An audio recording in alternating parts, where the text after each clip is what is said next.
tuya ibana bosu tuya Bitanga tuya yemba kwangade ya chowe tuya iwe tuya ibale ngabune bingol bakande bondo pituya inelu shinilo bondo pi ilwa mukishine ya tuya iwe tuya ibale ngabune bingol bakande. Très chers internautes, très chers amis, très chers frères, c'est avec une joie immense que nous nous retrouvons encore sur notre plateau de missionnaires du Troisième Testament TV. Je salue tout le monde, bonjour, bonsoir, tout dépend de l'heure à laquelle vous allez nous suivre. Ça fait quand même un bout de temps que nous avons été absents sur missionnaires du Troisième Testament TV. C'est indépendamment de notre propre bonne volonté, tel que vous pouvez le remarquer pour ceux qui nous suivaient un peu de près et qu'on venait de faire pratiquement un petit long voyage de 2 mois dans la province Kasaï-Orientale, où nous sommes allés organiser une grande conférence qui marquait pratiquement la sortie officielle de ce Troisième Testament dans la province racine de cette alliance. Et nous voilà de retour à Kinshasa et là nous sommes déjà en plein boulot aussi. Continuons le travail pour le préparatif de la conférence internationale sur le Troisième Testament prévue ici à Kinshasa au mois de septembre. Donc l'essentiel est que nous sommes déjà là. Nous disons sincèrement merci à tous ceux qui nous ont appelés, tous ceux qui nous ont posé des questions, tous ceux qui sont revenus sur nos numéros précédents pour essayer d'avoir plus de lumière sur de parenthèses qu'on ouvrait et que l'on fermait très rapidement. Raison pour laquelle notre premier numéro d'aujourd'hui, on va essayer un peu de revenir d'une manière plus approfondie sur quelque chose sur laquelle on avait déjà parlé, mais dans nos différents numéros, on a eu à passer sur ça un peu très rapidement là. Donc cette fois-ci, on va prendre tout notre temps pour essayer de répondre à une question très capitale qui est revenue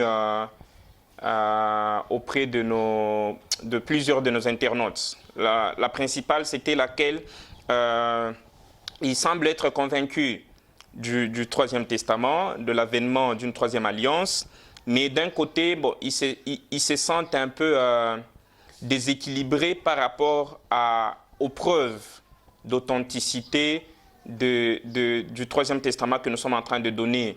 Je m'explique clairement ce quoi, en fait. Pour beaucoup, comment expliquez-vous que la Bible, vous la présentez comme un livre qui est pratiquement un livre d'infiltration satanique ou un faux livre sacré? Alors, comment expliquer que le même livre qui a tendance ou qui est traité de non sacré pratiquement, mais vous y puisez encore d'autres arguments pour montrer l'authenticité d'une troisième alliance que vous appelez vraie.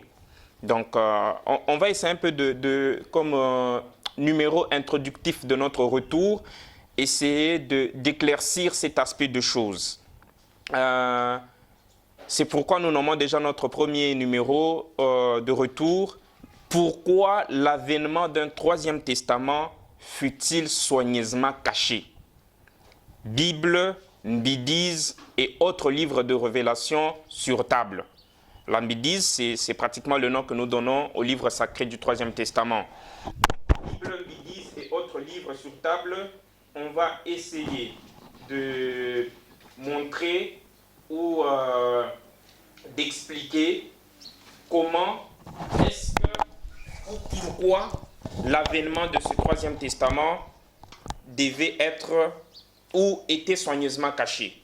Alors, l'objectif, nous venons de le dire, de notre mission. Alors, comme réponse sommaire déjà à notre numéro introductif, nous allons dire à nos internautes, à ceux qui nous suivent un peu de partout, que l'avènement d'un troisième testament fut soigneusement caché on peut dire par deux personnes ou suivant deux aspects de choses. Le premier aspect, c'est lequel ça a été caché par le scribe de la Bible. Ça veut dire le scribe, pas le prophète, qui ont rédigé des livres sacrés, qui ont laissé ces livres sacrés, mais ces livres sacrés, avant que ça nous parvienne, ou ces écrits sacrés, avant que ça nous parvienne sous le format que nous avons aujourd'hui, ces écrits ont eu à faire une trajectoire. L'histoire nous apprend, pour ceux qui ont déjà lu l'histoire du christianisme, autres, ils en savent un peu beaucoup trop. Donc, ces trajectoires, ces passages de ces écrits sacrés vers un lieu où le scribe était chargé de recopier, il y a eu une infiltration satanique à ce point-là. Ça veut dire qu'il y a eu des écritures clairement annonçant l'avènement d'un troisième testament, mais vu le plan satanique derrière, cherchant à combattre le véritable plan de rédemption, ce plan a eu à déranger ces écrits pour pouvoir modifier le panneau indicateur du véritable plan de rédemption. Alors, comme premier aspect, on vous a dit que voilà, ce sont deux anciens scribes. On va le démontrer ici avec vous, dans la Bible et en dehors de la Bible. Exactement, il y a eu une plume mensongère, malheureusement, qui s'est introduite dans les saints écrits ou dans les saintes écritures qui constituent aujourd'hui le livre que nous appelons la Bible. Et en deuxième position, ou bien le deuxième aspect justifiant l'avènement caché d'un troisième testament ou d'une troisième alliance, c'est Dieu lui-même. Dieu lui-même avait caché. Pourquoi ? Comme il reste le maître des temps et des circonstances, ayant vu ce plan satanique qui devait s'infiltrer dans les écrits sacrés pour y extirper les écritures claires qui démontraient la suite du plan de rédemption, laquelle suite ou lequel plan devait se clôturer par une troisième alliance, ayant vu ses intentions, ayant vu ces mauvais esprits venir, Dieu a redit la même chose. Stratège qu'il est, il a redit la même chose, mais dans des prophéties scellées. Ce qu'on appelle le prophétie scellée. Ça veut dire des prophéties pas difficiles à déchiffrer. Vous allez voir avec vous pourquoi est-ce que, et on vous annonce déjà que parmi le livre contenant un plus grand nombre de prophéties scellées dans la Bible, c'est les livres d'Apocalypse et les livres de Daniel. C'est pas donné à n'importe quel théologien, à n'importe quel pasteur, à n'importe quel conducteur religieux de pouvoir s'hasarder dans ces deux livres-là, parce qu'il contient beaucoup de prophéties scellées difficiles à expliquer. On va voir avec vous comment est-ce que ces deux livres ont finalement contenu de prophéties annonçant l'avènement d'un troisième testament, lequel prophétie fut scellée. Et en troisième position, on va même expliquer, parce que Dieu ayant annoncé l'avènement d'un troisième testament dans des prophéties scellées, à la face B, je m'excuse, il avait cette responsabilité de voiler, de permettre à ce que plus tard, certaines personnes, certains hommes arrivent à déceler ces prophéties pour que finalement, que ça soit bien interprété pour tous. Vous voyez ?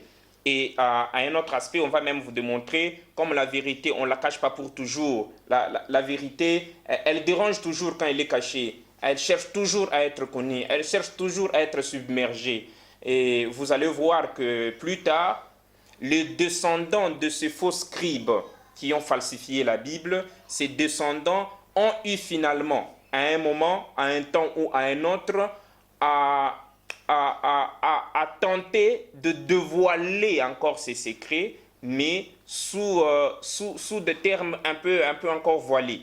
Quel terme ça n'appartenait pas à n'importe qui de déchiffrer ce que ces descendants de ces faux scribes tentaient de dire à l'Afrique ou tentaient de dire à la race noire.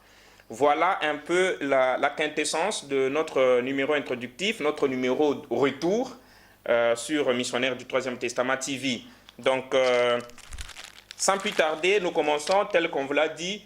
On va prouver ici, noir sur blanc, que les scribes de la Bible, sous suggestion satanique, ont eu exactement à falsifier la Bible. Où est-ce que nous tirons ça? Nous tirons ça de révélation de Dieu au Troisième Testament.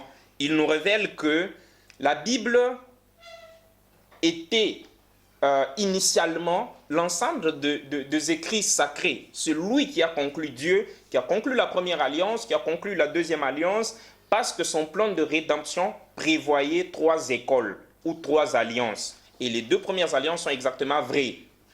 Mais malheureusement, l'Église et de la première alliance et de la deuxième alliance est arrivée à un moment où elle est tombée dans une période, ce qu'on appelle d'apostasie.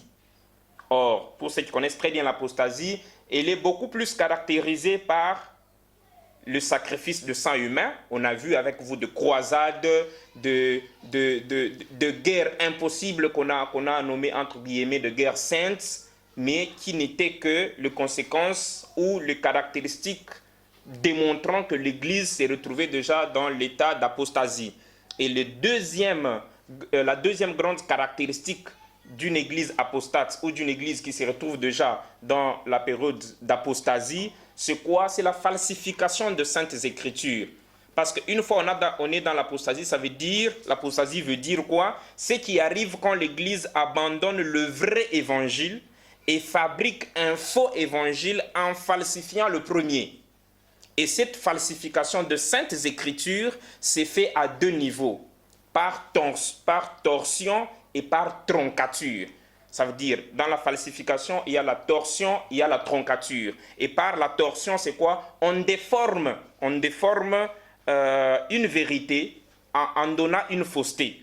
Ça veut dire, on prend un ou plusieurs mots, on le déforme pour changer le sens. Par exemple, on dit, j'ai sacrifié mon sang pour toi. Vous voyez, on peut déformer le sens de cette phrase pour dire, bon, on dirait cette personne est morte pour moi. Donc, en principe, il veut dire que j'ai pris tout mon temps, j'ai sacrifié toute ma vie pour te montrer le bon chemin. Vous voyez, c'est ce qu'on appelle torsion. Et au niveau de la troncature, c'est quoi? Bon, on retranche toute une partie clairement complète et on la cache. Voilà en quoi consiste au moins la falsification, qui est une de 2 grandes caractéristiques tournant ou caractérisant, si vous permettez la tautologie, caractérisant l'apostasie. Et dans la Bible, ça c'est ce que Dieu nous dit au Troisième Testament. Est-ce que c'est pas parce qu'on a amené une 3e alliance ou l'Église du Troisième Testament qu'on est en train de lapider les 2 premières alliances? Loin de nous cette idée-là. On va entrer vite dans la Bible pour vous montrer que il a été même promis que l'apostasie devait toucher l'Église de la 2e alliance, comme ça l'a été avec l'Église de la première alliance. On va très vite là, on prend très rapidement quelques écritures pour justifier ce que nous venons de dire, pour appuyer ces révélations de Dieu au Troisième Testament, démontrant que les 2 premières alliances où les églises de 2 premières alliances se sont retrouvées dans une période d'apostasie. Nous sommes au niveau de Jérémie 8. Prenons rapidement les Écritures. Là, nous sommes au Premier Testament. Il y en a beaucoup plein. On prenons juste une écriture au niveau de la première alliance. Jérémie 8, 8. Comment pouvez-vous dire « Nous sommes sages, la loi de l'Éternel est avec nous » C'est bien en vain que s'est mise à l'œuvre la plume mensongère de scribe.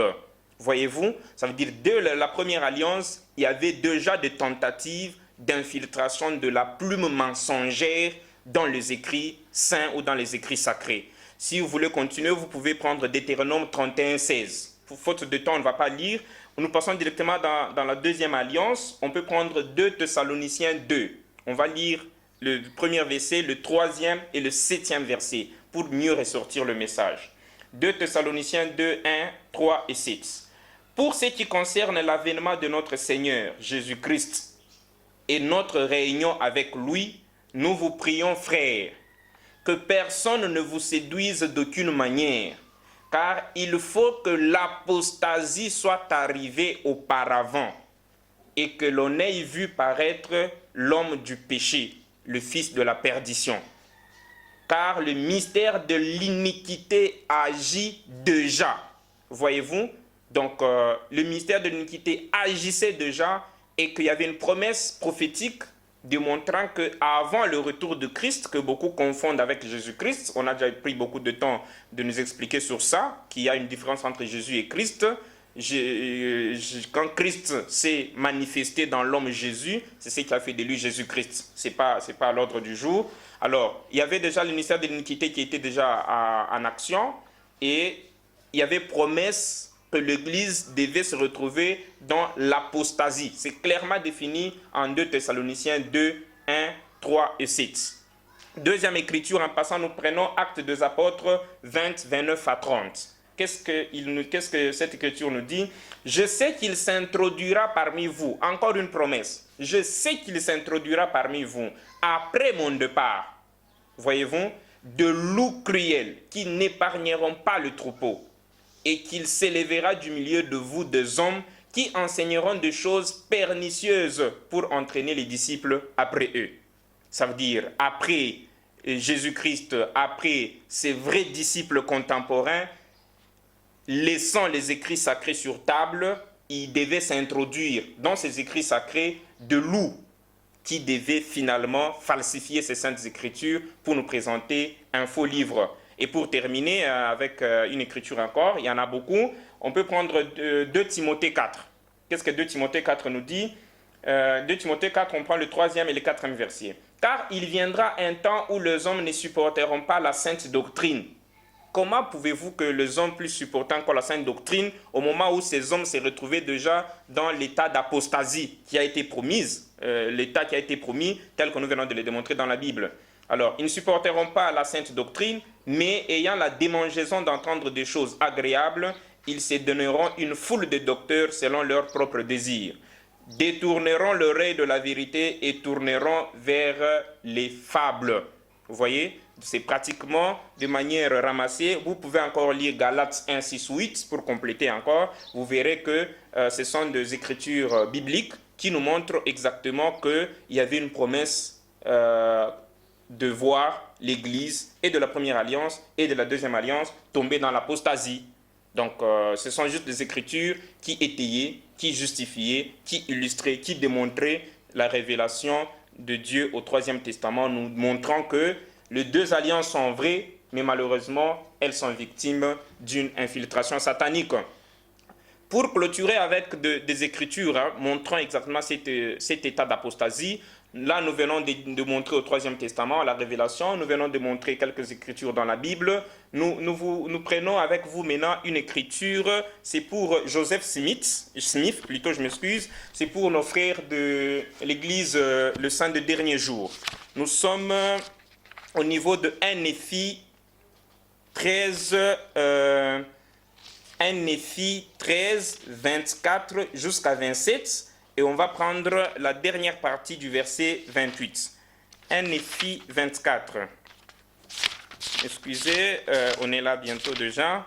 Qu'est-ce que Dieu nous dit ici? 1 Néphi 24.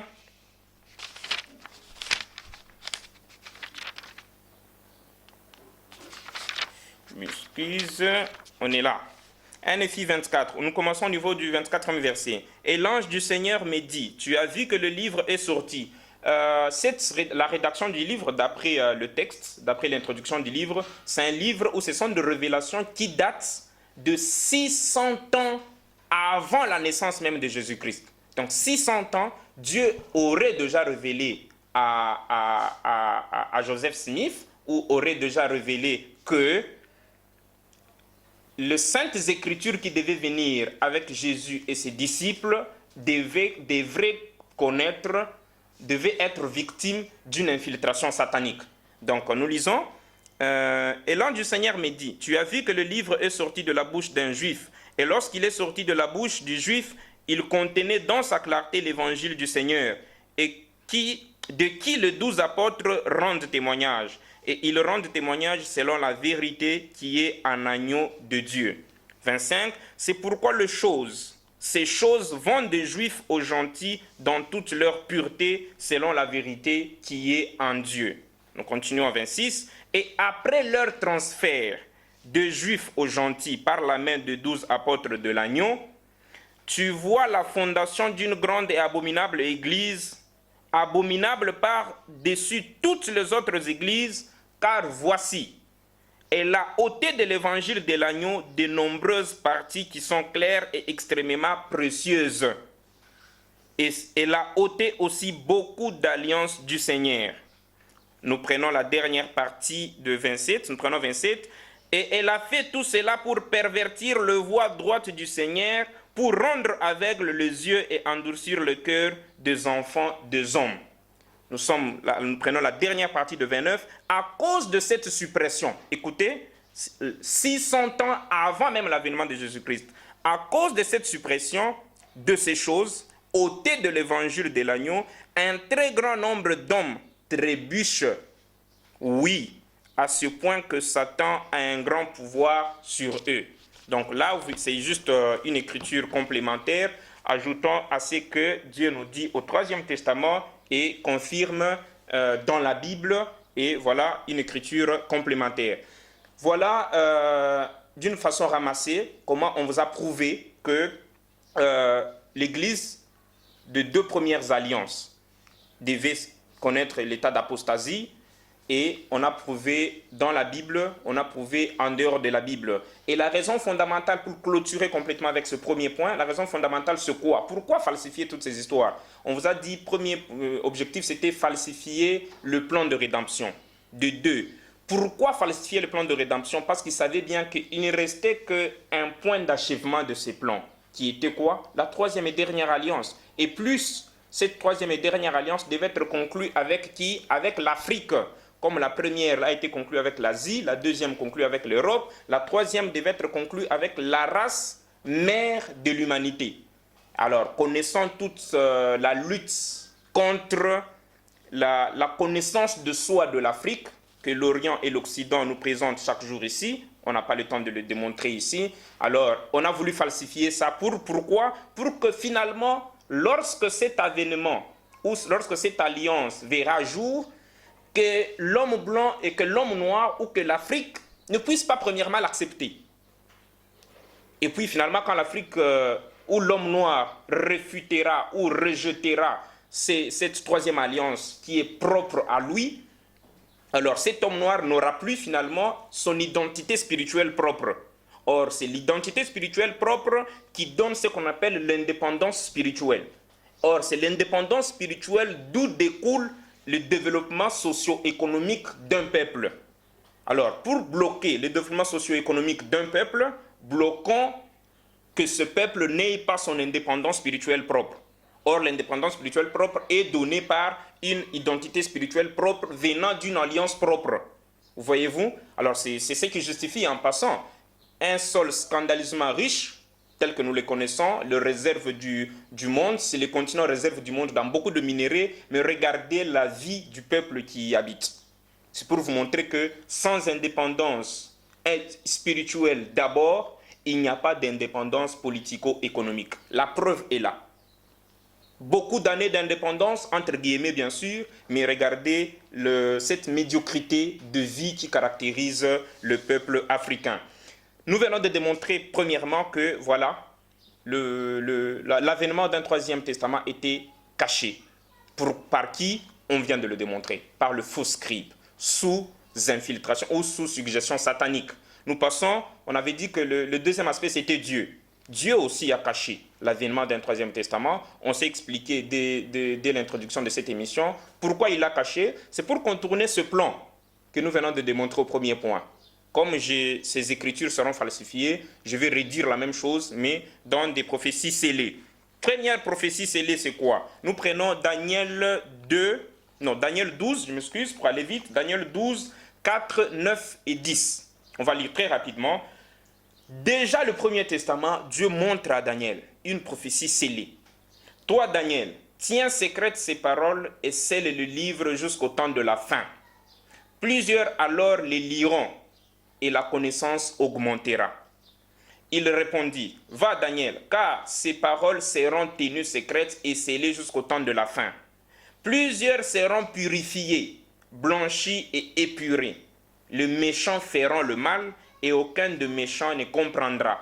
Mais ceux qui auront de l'intelligence comprendront. Voyez-vous, dès le Premier Testament, Dieu a montré déjà à Daniel une prophétie scellée. Ça veut dire, il lui montre l'avènement d'un très grand livre contenant une bouleversante connaissance, un livre contenant des écrits tels que quand les hommes liront ces livres, la connaissance augmentera. Mais il dit à Daniel de sceller, de ne pas l'écrire, de ne pas révéler jusqu'au temps de la fin. Et nous continuons. Et ce temps de la fin, c'est quel temps? Ce n'est pas avec le temps de Jésus. Parce que même Jésus, quand il était là, il y a des démons qu'on a vus en train de passer. Un démon qui dit à Jésus, mais on reconnaît que tu es fils de Dieu, mais comment tu es venu nous tourmenter avant le temps fixé? Ça veut dire le temps de la fin, ça veut dire le temps, l'expiration du temps ou du mandat qui a été donné au système du mal ou à Satan. Alors cette expiration-là, c'est ça le temps de la fin. Alors jusqu'à ce que Jésus est parti de cette terre, ce n'était pas encore le temps de la fin parce que le temps du premier mandat courait encore. Tout s'explique par la prière même laissée par Jésus. Il dit, notre Père qui est aux cieux, que ton nom soit sanctifié, que ton règne vienne. Il a laissé cette prière pour que les apôtres restent utiliser ça pour inciter Dieu finalement à mettre fin au premier système pour finalement faire régner la puissance de Dieu sur terre. Donc jusqu'au temps de la fin, nous allons quitter finalement Daniel. Nous sommes au niveau de 1 Corinthiens 13, 9 à 10. 1 Corinthiens 13, 9 à 10, qu'est-ce que cette écriture nous dit? Car nous connaissons en partie et nous prophétisons en partie. Voyez-vous, nous sommes au niveau de la deuxième alliance. Mais quand ce qui est parfait sera venu, ce qui est partiel disparaîtra. Voyez-vous? Alors le livre promis, jusqu'au niveau de la deuxième alliance, ce n'était pas encore venu. On le prophétise que même au niveau de la deuxième alliance, on prophétisait en partie. Mais on attendait ce qui était parfait devait venir. Ce qui était ce livre de Daniel 12, 4, 9 à 10. Voyez-vous? Alors, quand ce qui était parfait devait venir, ce qui était partiel devait disparaître. Nous allons très vite pour gagner en temps. Nous allons beaucoup plus s'apaisantir au niveau de l'Apocalypse pour démontrer exactement l'avènement d'un troisième testament ou d'une troisième alliance, mais annoncé dans des termes scellés, dans des prophéties scellées ou bien dans des termes voilés. Nous sommes au niveau de l'Apocalypse 14, 6 à 7. Ça, c'est Jean dans l'île de Patmos. Qu'est-ce qu'il voit? J'ai vu un autre ange qui volait par les milieux du ciel, ayant un évangile éternel. Au moment où Jean voit cette prophétie, la première alliance et la deuxième alliance existaient déjà. Et Jésus-Christ était même déjà parti de cette terre. Voyez-vous? Alors, ça veut dire, il voit dans l'avenir Dieu lui révéler qu'un autre ange devait descendre ici sur terre avec un évangile éternel à proclamer. Voyez-vous? C'est pratiquement cette connaissance de Daniel 12, 4, 9 à 10, c'est pratiquement cette connaissance parfaite promise dans 1 Corinthiens que nous venons de lire avec vous, où on montrait qu'une connaissance parfaite est en train de venir. Alors, nous continuons. Un autre ange qui volait par le milieu du ciel, ayant un évangile éternel, pour l'annoncer aux habitants de la terre, à toute nation, à toute tribu, à toute langue et à tout peuple. Voyez-vous, les deux alliances qui existent déjà, mais Dieu envoie Christ apparaître à Jean pour lui dire que dans les jours à venir, un autre évangile devait venir, éternel et universel. Parce qu'on a dit ça devait être annoncé à toute nation, à toute tribu, à toute langue et à tout peuple. C'est quel évangile? Parce qu'on avait le premier évangile de la première alliance, deuxième évangile de la deuxième alliance. Pratiquement, c'est un autre évangile qui devait constituer la troisième alliance. Et pour vous démontrer, c'est cet évangile qui devait même inaugurer l'ère du jugement dernier. Ça veut dire, c'est dans cet évangile qui devait venir, qui est un évangile éternel, qui est un évangile universel, où devait découler les lois et les injonctions devant constituer la base du jugement dernier de tout homme sur terre. Voyez-vous? Alors, pour confirmer, parce qu'il y a des gens qui disent, mais écoutez, oui, l'évangile, le Premier Testament existait déjà, le Deuxième Testament existait déjà, mais cet évangile ou voilà, ces messages ne venaient que compléter le Premier Testament, ce qui est pratiquement faux. Voyez-vous? Alors, le message de l'Apocalypse 14, 6 à 7, qui était un message éternel et universel, qui était un message devant inaugurer l'heure du jugement dernier, n'était pas un message qui venait compléter la Bible. Dans un sens, oui, parce que c'était une alliance qui vient compléter les deux premières alliances pour parfaire le plan de rédemption. Mais ce n'était pas un message partie intégrante de la deuxième alliance. Voyez-vous? Parce qu'il a vu que même l'arche de l'alliance était apparue. Ça veut dire qu'il y a une autre arche d'alliance qui devait descendre. Or, dans l'arche de l'alliance, cela on retrouve un nouveau message où le loi et les injonctions propres à cette alliance. Or, sur terre, il y en avait déjà deux. Quand on voit l'arche de l'alliance qui devait descendre, ça ne pouvait être qu'une troisième alliance. Voilà, nous passons très vite avec une autre écriture. Alors, pour vous démontrer exactement que le message de Daniel 12, 4, que nous venons de vous démontrer, 12, 4, 9, 10, le message de l'Apocalypse 14, 6, 7, qui est démontré que ça devait être pratiquement toute une alliance en Apocalypse 11, 19, pour vous démontrer que c'est clair ce que nous sommes en train de dire et c'est logique. Jean a même vu toujours au niveau de l'Apocalypse le signe ou le caractéristique devant accompagner cette troisième alliance qui devait descendre. Au niveau de Jean de l'Apocalypse 11, 19, vous voyez, quand l'arche de l'alliance est apparue, Jean a vu qu'il y a eu quoi? Des éclairs, des voix, des tonnerres, des tremblements de terre et une forte grêle. Si vous lisez notre Midise, vous voyez, à la page 5, verset 7, vous allez exactement découvrir le lui divin et testateur Mbaye Kazadinkobo en 18 septembre 1936 à 13h à Lusambo, lorsque Dieu, le Fils ou le Christ, pas Jésus-Christ, le Christ qui est l'enfant, le Fils aîné de Dieu, lui est apparu pour conclure avec lui la troisième et dernière alliance. Il nous raconte exactement qu'à la fin de toute cette conclusion, il y a eu un tremblement de terre, il y a eu de fortes grêles, il y a eu des éclairs. Donc, ce qui justifie une des caractéristiques que Jean avait vu déjà en l'an, c'est pas moi, en l'an 60 ou en l'an 64, après le départ de Jésus-Christ sur terre. Donc, première caractéristique. Deuxième caractéristique, nous sommes en Apocalypse 10, 1 à 4. Qu'est-ce que l'Apocalypse 10, 1 à 4 nous dit? Dans cet Apocalypse, on nous montre quoi? On nous montre que cette troisième alliance devait avoir aussi comme caractéristique quoi? L'arc-en-ciel. Et cette troisième alliance devait avoir 7 objectifs. Mais c'est dit dans des termes voilés. Ça n'appartient pas à tout le monde de comprendre ça. Nous lisons l'Apocalypse. J'ai vu un autre ange puissant qui descendait du ciel, enveloppé d'une nuée. Au-dessus de sa tête était l'arc-en-ciel. Vous voyez, c'est pratiquement le même ange, mais qui s'est substitué en plusieurs anges pour juste distraire les esprits faibles. Donc, si vous voulez relier le message de l'Apocalypse, vous verrez que c'est le même Dieu qui envoie le même ange, mais avec des missions différentes. Une mission X pour donner telle chose, il pouvait encore revenir pour donner une autre chose, mais dans une mission globale allant à la conclusion d'une troisième alliance. Vous voyez, au-dessus de la tête de l'ange était l'arc-en-ciel. C'est une des caractéristiques de cette troisième et dernière alliance. Il continue. Toujours, nous sommes au niveau du verset 2. Il tenait dans sa main un petit livre ouvert. Il posa son pied droit sur la mer et son pied gauche sur la terre. C'est pour montrer les petits livres ouverts, ça veut dire quoi? Dans le livre, il y a les écrits. Les écrits, c'est la connaissance. Ça veut dire, en descendant là, il devait apporter un évangile, un nouveau évangile, de nouvelles saintes écritures. Et ces nouvelles saintes écritures, pourquoi l'ange, il met un pied sur la mer et un pied sur la terre? C'est pour vous montrer que la mer ou de l'eau symbolise la vie. Ça veut dire que ces messages viennent donner la vie, viennent guérir. Et vient guérir qui? Vient guérir les hommes qui habitent la terre. Voilà pourquoi un deuxième pied était posé sur la terre. Il continue. Nous pouvons sauter... on continue carrément le troisième verset et le quatrième. Et il cria d'une voix forte, comme rugit un lion. Quand il cria, les 7 tonnerres firent entendre leur voix. Voyez-vous, le message là a fait entendre sa voix, ou son objectif, ou sa vraie mission, en 7 tonnerres.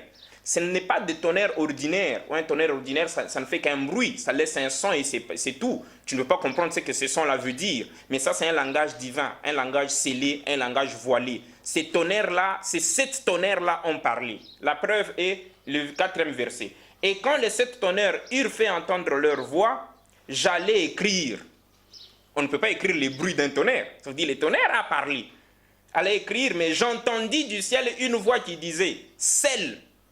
Ça veut dire cache, ça veut dire garde encore, n'écris pas, je t'ai révélé les choses à venir, voilà le message qui devait venir, voilà les objectifs, c'est cet objectif, mais voilà. Celle, c'est qu'on dit les 7 tonnerres et ne l'écrit pas.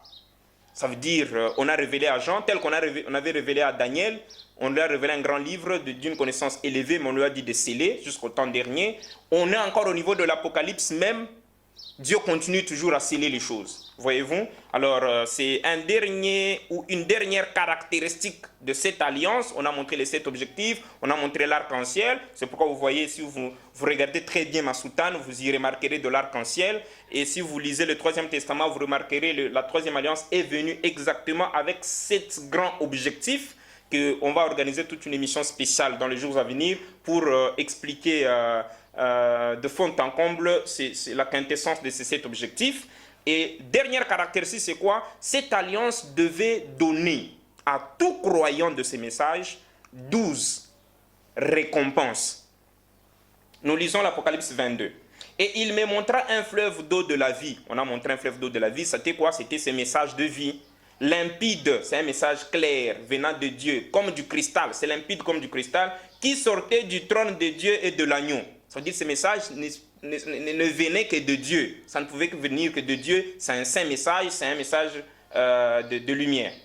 Au 2e verset, au milieu de la place de la ville et sur les 2 bords du fleuve, il y avait un arbre de vie, produisant 12 fois des fruits, rendant son fruit chaque mois, et dont le feuille servait à la guérison de nations. Voyez-vous? Alors, l'arbre, c'est quoi? Ce sont les gens qui sont plantés sur la terre.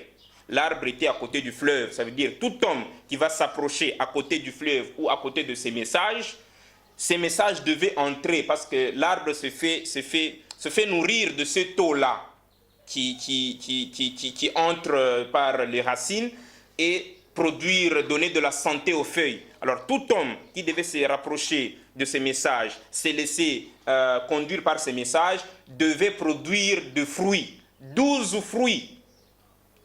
Produisant 12 fois des fruits, 12 fois des fruits chaque mois. Voyez-vous? Alors, c'est un. Et puis le feuille, ça veut dire le résultat de ces messages dans l'homme, c'est que l'homme devait produire comme feuille. Ça veut dire quoi? Les actions, le comportement, l'agissement. C'est un agissement, c'est un comportement, c'est un tout qui devait guérir les nations. Ça veut dire que ces messages devaient transformer l'homme, à les rendre un homme Dieu, un homme capable de transformer, de guérir les nations, de guérir tous ceux qui sont encore en train de sombrer dans le ténèbre. Voilà d'une manière ramassée, un peu détaillée aussi, hein, le preuve biblique de prophéties scellées qui montrait exactement l'avènement d'un troisième testament et dernier, ou d'une 3e et dernière alliance. Alors, on va passer très rapidement au 3e point, c'est lequel on vous avait promis que pour vous démontrer que le faux scribe, le scribe sous infiltration satanique avait eu à falsifier la Bible, leurs descendants ont finalement commencé, poussés par les épines de la vérité, parce que la vérité, quand tu la gardes, finalement, elle cherche toujours à être connue. Alors, ils ont eu à dévoiler un peu cette vérité-là, mais aussi toujours en des termes voilés. Le premier, c'est qui? Nous prenons le Vatican. Le Vatican, nous sommes en 1980.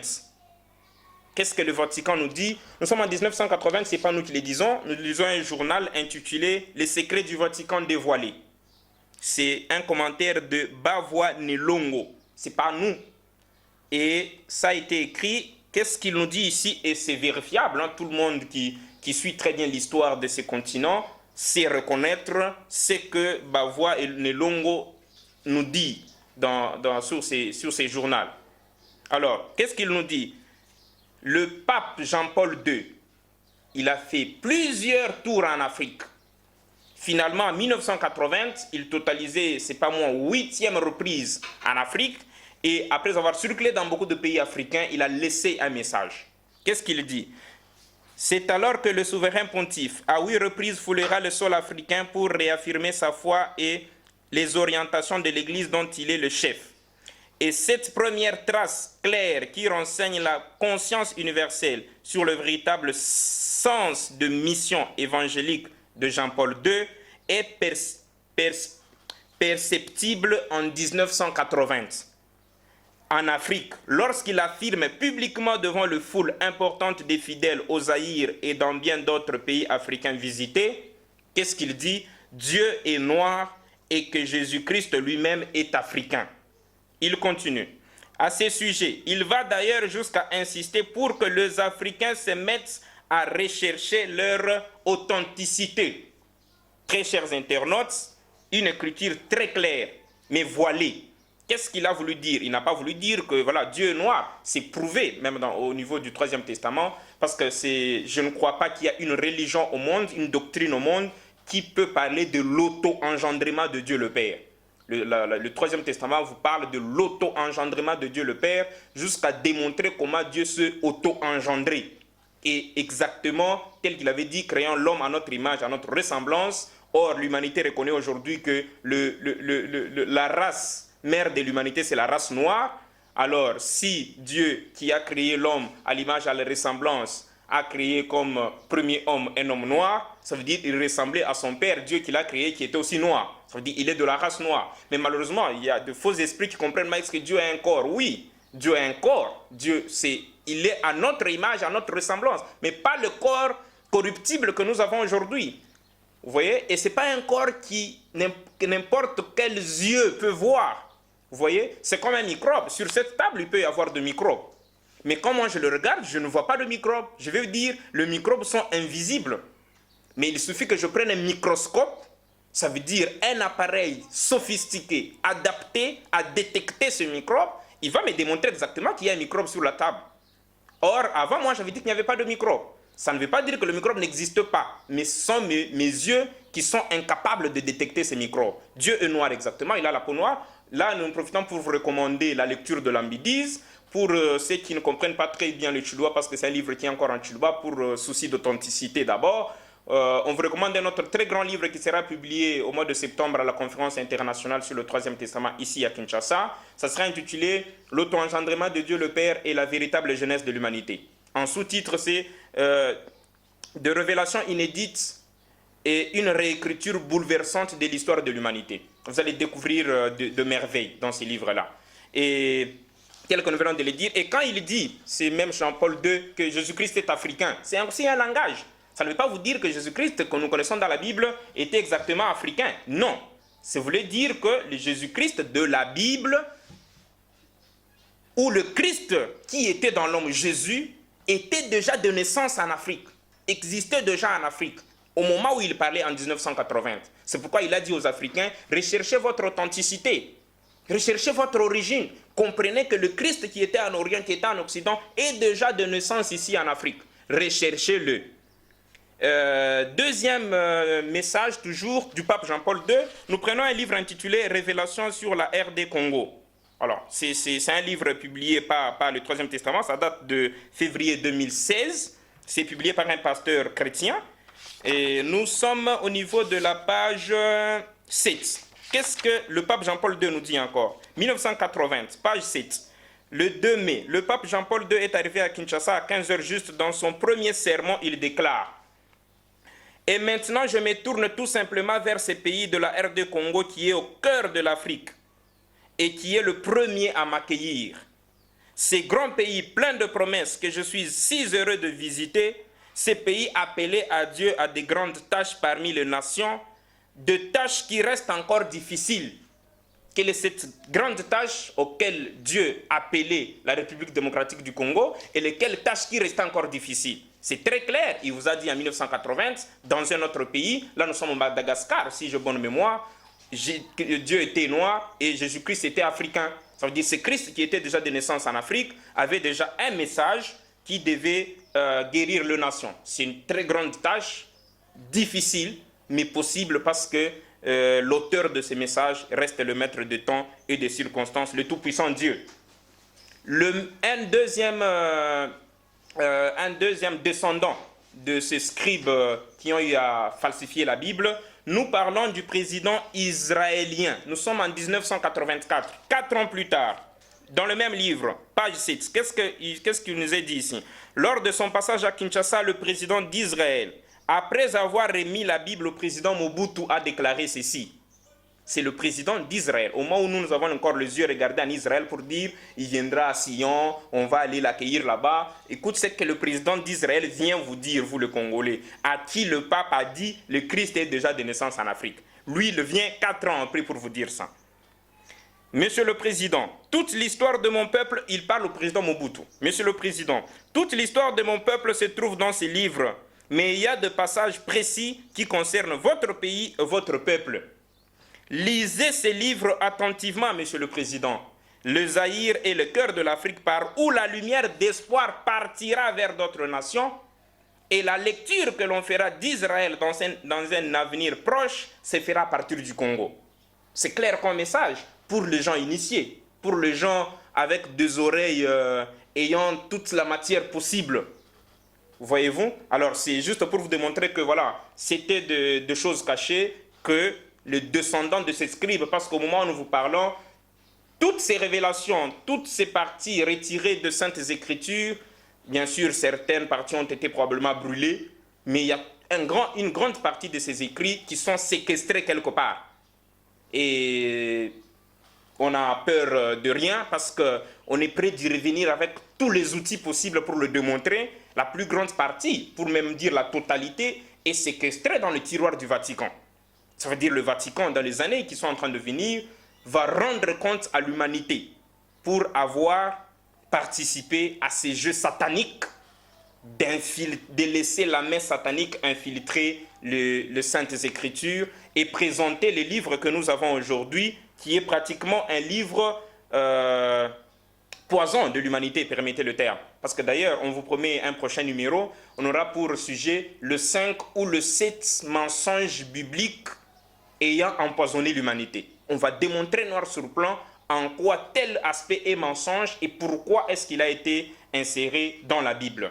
Nous passons très rapidement, nous venons de démontrer quelques extraits de descendants de scribes ayant falsifié la Bible, qui est Vatican, qui est l'Israël, parce que la plus mensongère a commencé avant tout dans ces pays-là.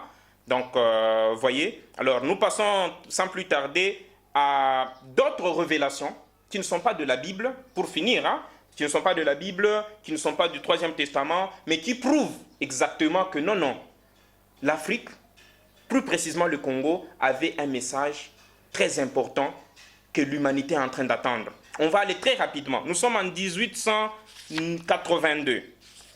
1882, dans le même livre dont nous venons de vous présenter, nous sommes à la page 11. Qu'est-ce qu'il nous dit dans ces livres? L'étoile qui a conduit les mages vers Bethléem et au-dessus du Congo belge. Nous sommes en 1942, je m'excuse. 1942. L'étoile qui a conduit le mage vers Bethléem et au-dessus du Congo belge. Même si je ne vivais pas les événements que j'annonce moi-même, l'Afrique le vivra. Le peuple du monde sera attiré vers le Congo pour vivre le bienfait de cette lumière. Voyez-vous, il y a des gens qui ont vu déjà. 1942, l'étoile qui avait conduit les mages à Bethléem s'est retrouvée déjà au niveau de la République démocratique du Congo. Chose que le président d'Israël est venu dire, chose que le pape est venu nous annoncer en 1980, mais que malheureusement beaucoup de gens n'ont pas compris. On continue avec une autre écriture. Nous sommes en 1892. Mangeno Mukono. Celui que nous venons de dire, c'est Witi Simbi. Non, je m'excuse, c'est André Matsua que nous venons de dire la prophétie. La deuxième prophétie, c'est quoi? Ou révélation? Ça vient de Mangeno Mukono. Lui dit quoi? Au moment où je dormais, on dirait que je me trouvais sur une haute montagne semblable à Kilimanjaro ou le mont Kenya. C'est alors que je vois venir un cavalier noir sur un cheval noir partant de l'océan Indien. il semblait suivre la ligne équatoriale qui traverse les territoires congolais par le milieu en direction de l'océan Atlantique. Et la voix me dit, tu le vois? C'est mon messager à la peau noire. Dans peu de temps, vous le verrez entrer en scène. Je croyais qu'il était un Allemand, mais Dieu me dit qu'il viendra du territoire où tu l'as vu traverser. Le message nous a dit le territoire qu'il traversait par le milieu, c'était le territoire congolais. 1892. Tu le viendras entrer en scène, c'est ce que notre ami Witi Sambi, malheureusement André Matsua, qui en 1942 a vu exactement que cette étoile était déjà au-dessus du Congo. Et ce qui prouve, parce que la troisième alliance que nous vous présentons aujourd'hui a été conclue quand? En 18 septembre 1936. Or, le monsieur remarque l'étoile sur le Congo en 1942. Voyez-vous, ça veut dire, il confirme exactement que le message laissé par le président israélien, le message laissé par le pape Jean-Paul II, cette étoile finalement est déjà au Congo. Alors si les Congolais étaient éveillés, on allait directement commencer à rechercher cette étoile. Mais malheureusement, nos yeux restent encore tournés en Israël. Et une autre écriture, il y en a tellement beaucoup qu'on ne va pas tout terminer aujourd'hui. On prend une écriture de Simon Kimbangu, toujours dans le même livret, nous sommes à la page 10. Qu'est-ce que Simon Kimbangu dit? Il est en prison en 1944, après avoir prononcé un discours historique, je crois le 10 septembre 1921. D'ailleurs, nous promettons à nos amis de Simon Kimbangu que le tout prochain numéro, d'ailleurs on retient ça comme prochain numéro, ça sera quoi comme thème? Vous pouvez imaginer? Le Kimbanguistes ont trahi l'Afrique. Eh oui, les Kimbanguistes ont trahi l'Afrique. On ne fait pas trop de commentaires maintenant. Le tout prochain numéro, ça sera ça comme thème. On va très bien décortiquer avec vous le message de septembre 1921. Lequel message, 3 jours après seulement, a conduit à l'arrestation d'un grand prophète africain qui est Simon Kimbangu, qui est allé même mourir en prison. Mais aujourd'hui, nous jetons de la salive sur sa personnalité ou sur sa mission pour nos intérêts égoïstes. Nous allons y revenir très prochainement. Le tout prochain numéro, nous revenons. Là, on ne lit pas le message de 1921. Là, nous prenons juste une partie. Il est en prison en 1944. Il déclare encore: Dieu vous enverra un messager différent du premier. Simon Kimbangu n'était pas un messager libérateur. Voyez-vous, il n'était pas un messager libérateur. Libérateur dans le sens d'une libération définitive, non. Il était un messager précurseur d'un grand messager qui devait venir finalement libérer. Lui était là pour réveiller l'Afrique, voilà. C'était juste un précurseur, comme le Jean-Baptiste a crié dans le désert pour annoncer la venue de Jésus-Christ. C'est comme ça que Simon Kimbangu, c'était ça la mission de Simon Kimbangu. Crier dans le désert, éveiller l'Afrique pour lui dire non, le fils de ténèbres sont venus nous coloniser. Vous continuez à lire la Bible provisoirement, mais nous aurons notre propre livre. Mais un grand instructeur divin est en train de venir pour écrire ce livre-là. Il contiendra beaucoup de choses cachées pour la race noire et plus spécialement pour le peuple du Congo. Voyez-vous, c'est ce grand instructeur dont il est encore en prison. En 1944, il insiste. Un enseignant viendra sans être poussé par aucune autre force, sinon celle de Dieu. Il sortira d'ici au Congo et non d'ailleurs. Il portera un grand message et il écrira ce livre propre à nous que nous attendons tous pour préparer le peuple avant le retour du roi Christ. Il sera combattu par les générations de son temps, mais petit à petit, beaucoup de gens comprendront et suivront son enseignement. Car sans cet enseignant, qui préparera le peuple du Congo? Voyez-vous? Donc, on peut paraphraser comme ça, comme le temps nous fait défaut, nous continuons. Vous voyez, donc Simon Kimbangu vient de démontrer exactement qu'un autre messager devait venir, qui sortira ici du Congo. Là, nous venons de montrer un Congolais. Est-ce qu'on va dire, mais parce qu'il était Congolais, qu'il a dit nous prenons le prophète John Marang, c'est pour cette raison que nous le citons aussi. Il est là et qu'est-ce qu'il dit? Prophète zimbabwéen et fondateur de l'église apostolique africaine, né vers les années 1870, pendant qu'il priait sur l'île de montagne à Bulawayo, ces paroles divines lui furent adressées. Ton voyage apostolique sur terre touche à sa fin, mais il ne fait en réalité que commencer. Va au Congo belge et laisse ce travail aux Congolais. Va au Congo belge et laisse ce travail aux Congolais. Ces peuples que j'ai choisis et donné mission d'apporter la lumière de ma parole et d'espoir aux autres nations du monde. À ton retour, tu seras recueilli. Voyez-vous, c'est un Zimbabwéen. Il atteste que la chose devait venir que du Congo. D'ailleurs, dans nos prochaines émissions, on a certainement quelques sujets déjà formulés. On va vous dire pourquoi est-ce que le salut africain, la libération africaine, la délivrance africaine a toujours tendance à charger le Congo. Vous voyez, tout cite le Congo, tout converge vers le Congo. C'est quoi le problème? Pourquoi ça converge? Est-ce qu'il y a un hasard ou il y a une cause? Il y a un aspect important que probablement le monde, les Congolais, les Africains ignorent. On pourra y revenir dans le prochain numéro. Là, on vient de citer un prophète qui n'est pas congolais. Là, on va encore dire, mais vous avez cité qu'un Congolais, vous avez cité qu'un Africain. On prend un dernier prophète qui n'est pas lui ni Congolais ni Africain. Il s'appelle Gary D. Mark. Nous sommes dans le même livret. Nous sommes à la page 10. C'est avec cette prophétie qu'on va clore. On a déjà donné plusieurs fois cette prophétie, mais on y revient. Plus que la question a beaucoup insisté et c'était important qu'on donne tous les détails qu'on est en train de donner aujourd'hui. Gary D. Mark, un activiste américain, disait en 1948, au mois de juillet, je voyais dans une vision un aigle noir, très noir, sortir du Congo belge avec à son bec 5 enveloppes blanches. Ça veut dire 5 messages divins. C'est pourquoi ces enveloppes étaient blanches. Nous continuons. Je le voyais déposer une première au Congo même d'où il sortait, tel que nous sommes en train de le faire, tel qu'on l'a fait au Kasaï. On a déposé une première au Kasaï. Et au Congo, on va déposer une première à Kinshasa au mois de septembre de cette année. Nous continuons avec la prophétie. Je le voyais déposer une première au Congo même d'où il sortait, puis la seconde en Europe, la troisième en Amérique, la quatrième en Asie et la cinquième en Océanie. J'étais intrigué en voyant cet oiseau immense et d'une couleur noire, sans une seule tache blanche. Après quelques minutes, dans la même vision, je le vois revenir d'Asie et traversant l'Afrique du Maroc en Afrique du Sud. En méditant et en priant, le Seigneur va me dire avec précision que le Congo belge est chargé d'une mission et d'un message pour le monde. Je ne vous dirai pas lequel, mais dans une vingtaine d'années, vous le saurez. Gary D. Mark, 1948. Voyez-vous? Alors si nous prenons 1948, lui-même l'a dit, dans une vingtaine d'années. Si nous disons vingtaine d'années, prenons 20. Nous additionnons 20 à 1948, nous trouvons 1968. Si vous lisez l'histoire du développement de l'Église du Troisième Testament, vous viendrez découvrir ce qui s'est exactement passé en 1868.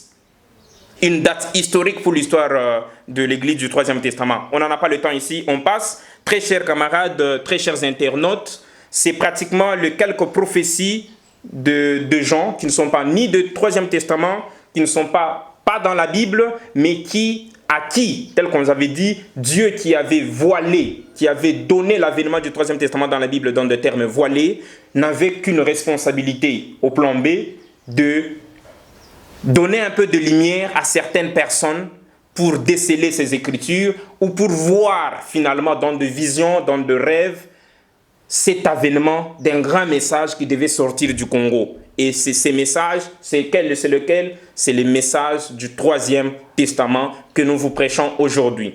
Pour clore complètement avec l'émission d'aujourd'hui, je sais qu'on a été au moins très long aujourd'hui et c'est normal. Voyez-vous, on a cette soif-là, on a fait beaucoup de temps sans être sur ce plateau et voilà, on avait aussi beaucoup à vous dire pour qu'on se remette un peu dans le bain finalement. On va maintenant commencer avec de petites émissions qui ne seront pas très longues comme celle d'aujourd'hui.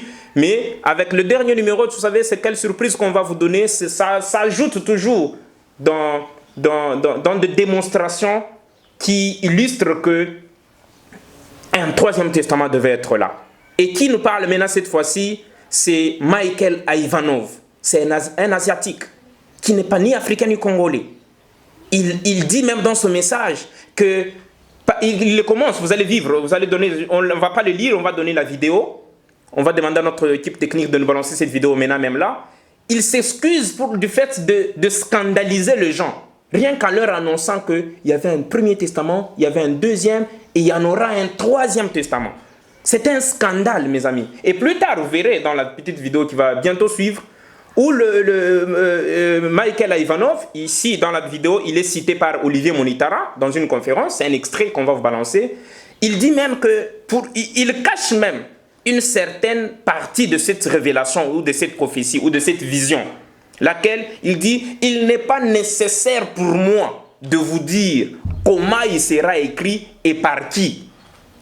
Voyez-vous? Parce que l'effet seulement d'annoncer aux gens qu'il y aura un troisième testament, lui prenait déjà comme un scandale. Et c'est sérieux, hein? En ces temps-là, c'est vraiment un scandale. Mais aller jusqu'à dire que ce troisième testament, qui devait réunir toute l'humanité dans une seule divinité, devait être conclu entre Dieu et la race noire, j'ose croire qu'en cette période, il a joué au malin de sceller aussi cette partie de la prophétie, parce que je m'imagine qu'il pouvait être lapidé. Il pouvait être lapidé, sérieusement parlant. Alors, on vous laisse vous-même suivre la vidéo. Vous allez voir que lui-même le dit très clairement qu'il devait avoir un troisième testament et que l'Église ne devait pas être prête à l'accepter. Mais qu'il l'accepte ou pas, l'Église, cette alliance-là devait s'imposer. Suivons ensemble cette petite vidéo de Michael Ivanov citée par Olivier Monitara.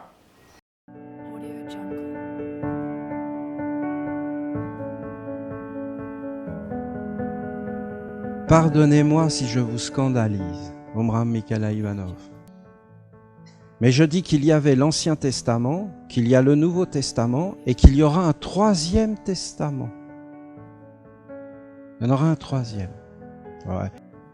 En fait, il est déjà en préparation. Maintenant, les temps ont changé et nous avons besoin d'un troisième testament. Et comme je le dis, il est en train de venir. Il ne réfutera pas les deux premiers, mais il permettra de clarifier, de compléter et de corriger certaines choses. Aujourd'hui, les temps ont changé encore plus. Les êtres humains ont d'autres besoins et d'autres aspirations. Et le Christ lui-même, qui n'a jamais cessé de veiller sur l'humanité, prépare un Nouveau Testament. Il n'est pas nécessaire pour moi de vous dire comment il sera écrit et par qui, mais il viendra. L'Église ne sera pas prête à l'accepter, tant mieux. C'était réciproque, hein.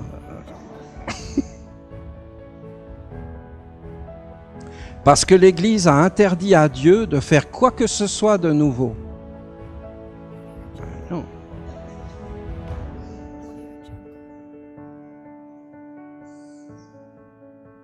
Tout comme l'Ancien Testament interdisait à Jésus de se mêler des affaires de Dieu.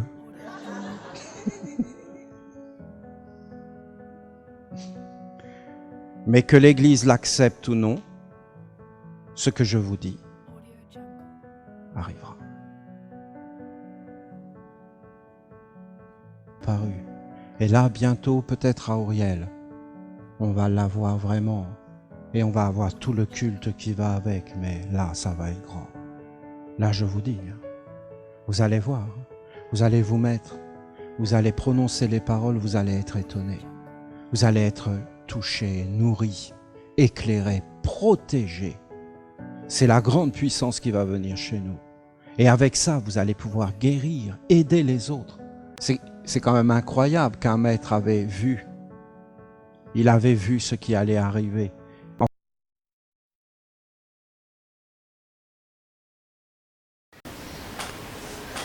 Voilà, pas de commentaires, hein. C'est dans un français facile. Il parlait d'ailleurs très lentement que moi. Moi, je suis allé très vite là pour essayer un peu d'épuiser la matière. Mais voilà, très chers internautes, très chers camarades, nous sommes très contents d'arriver à la fin de notre premier numéro retour. Vous voyez, c'est un numéro qui a fait transpirer parce qu'on était obligé de dégager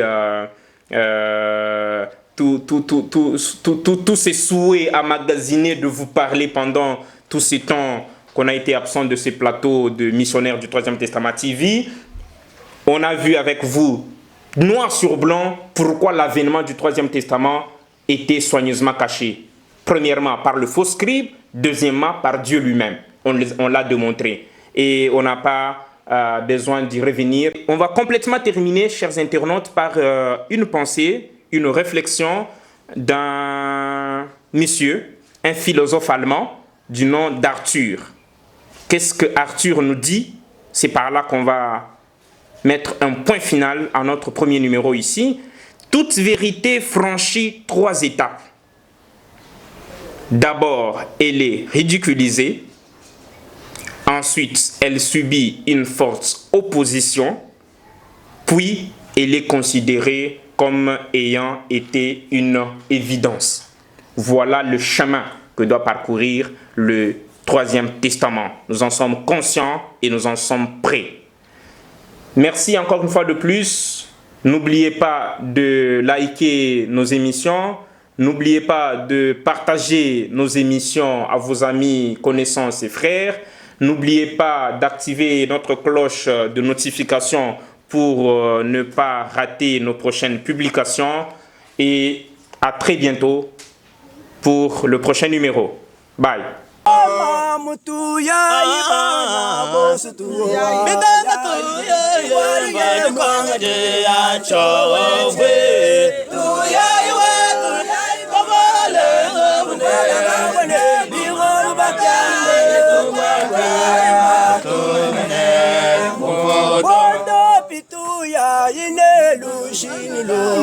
Bondo pi ilwa mo kishine ya